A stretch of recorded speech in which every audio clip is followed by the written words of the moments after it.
O Núcleo de Memória Histórica do Supremo Tribunal Federal entrevista nesta noite o ministro Francisco Rezec, que, conforme contou há pouco, acabara de entrar no colegiado do Supremo Tribunal Federal, isso no apagar das luzes do governo Figueiredo.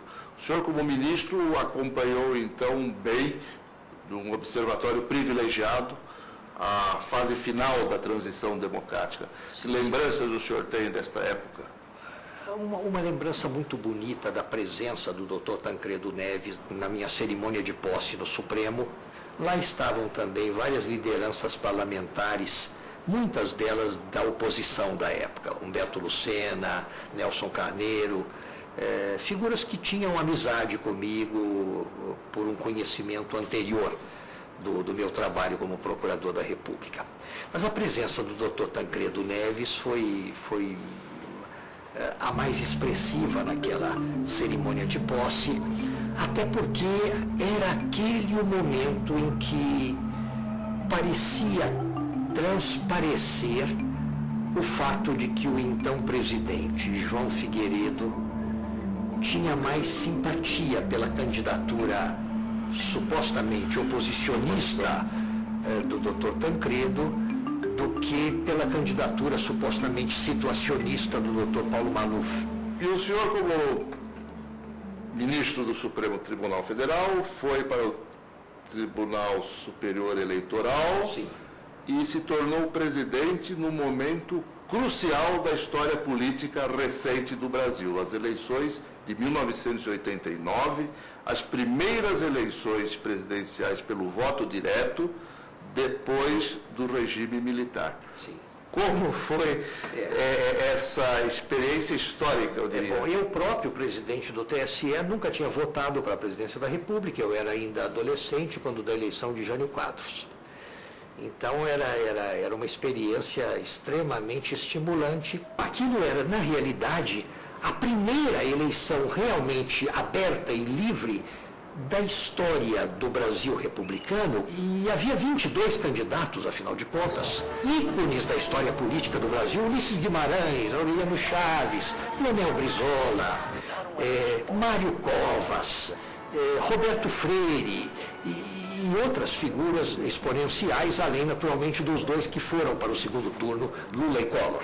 Mas era sim, a primeira eleição em que, sem nenhuma espécie de obstáculo constitucional a qualquer espécie de bandeira partidária, nós tínhamos ali, naquelas 22 candidaturas, tudo que podia existir de representativo de algum setor do enorme espectro político da sociedade brasileira, inclusive coisas exóticas. Inclusive o fator inovador, que foi a televisão atingindo a massa no Brasil numa primeira eleição geral. Numa primeira eleição geral e propaganda gratuita, que é um grande fator de popularidade, de democracia no processo eleitoral brasileiro, que se tornou exemplar para o mundo todo. Eu acho que não seria exagerado dizer que na moderna história da justiça eleitoral, ou melhor, a moderna história da justiça eleitoral começa com as eleições que o senhor presidiu em 1989. Até e sobretudo no domínio da comunicação. E isso desde então nunca mudou. E foi absorvido até por outras entidades, por exemplo, a Ordem dos Advogados e outras instituições que se convenceram de que precisam ter algo de profissional no domínio, no setor da sua comunicação com a sociedade. O ministro Francisco Rezec é caso único na história do Brasil, pois ele foi conduzido ao Supremo Tribunal Federal em duas ocasiões diferentes. Da primeira vez, ele saiu e se tornou ministro das Relações Exteriores do Brasil. Foi chanceler da República Brasileira. Mais tarde, foi novamente nomeado para o Supremo.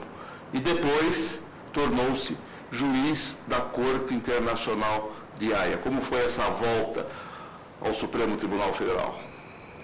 Eu voltei sob a presidência do ministro Sidney Sanches, que havia pouco tempo antes presidido no Congresso Nacional as sessões que conduziram ao impeachment do presidente da República.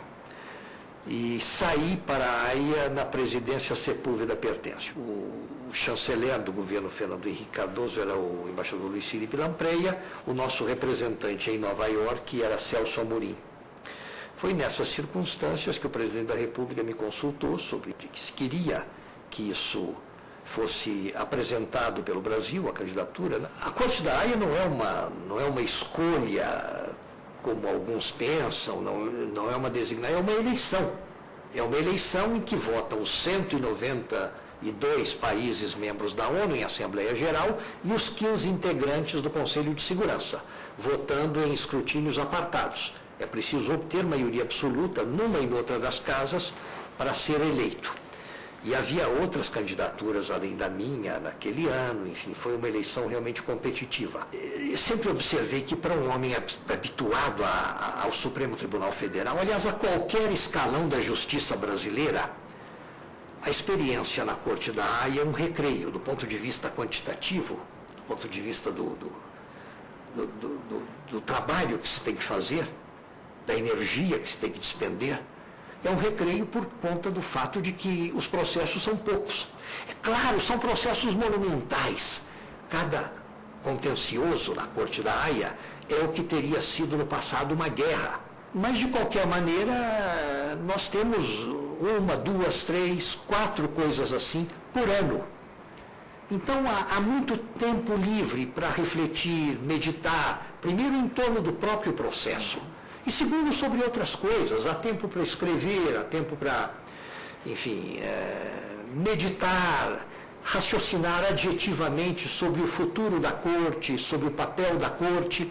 E nós tivemos, no meu tempo lá, alguns incidentes que levaram a uma autocrítica importante. Por exemplo, quando governos estaduais norte-americanos desobedeceram a determinação cautelar de não executar certos condenados estrangeiros à pena de morte, esses governantes norte-americanos tentaram se explicar e se explicaram efetivamente dizendo que a linguagem do Estatuto da Corte, que é um anexo da Carta das Nações Unidas, não deixa claro que seja obrigatório o cumprimento da medida cautelar.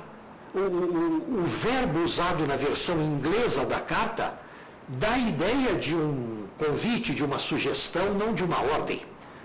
E a própria Corte, ao longo das suas décadas de história, nunca se animou, nunca teve altivez bastante para lembrar que aquilo é obrigatório. Só depois do descumprimento de 2 cautelares, a primeira no caso de um paraguaio, a segunda no caso de um alemão, do descumprimento de 2 cautelares nos Estados Unidos da América, com a execução do condenado à pena de morte, antes que a Corte proferisse a sua decisão de mérito, é que a Corte lembrou, em definitivo, que a cautelar tem que ser cumprida, não é uma questão de opção. E esse foi um momento, sem dúvida, honroso na história da Corte. Ela afirmou a sua prerrogativa. Muito bem, e o senhor saiu, terminou seu... É um mandato? É um mandato de 9 anos. Terminou seu mandato? Sim.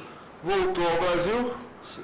E se encontrou pela primeira vez com a prática da advocacia. O senhor hoje porque não tinha, exato, eu não tinha nenhuma experiência no setor. Eu nunca fui do setor privado ou liberal. E então baixei de paraquedas nessa área já depois dos 60 anos e ao final do meu mandato na Haia.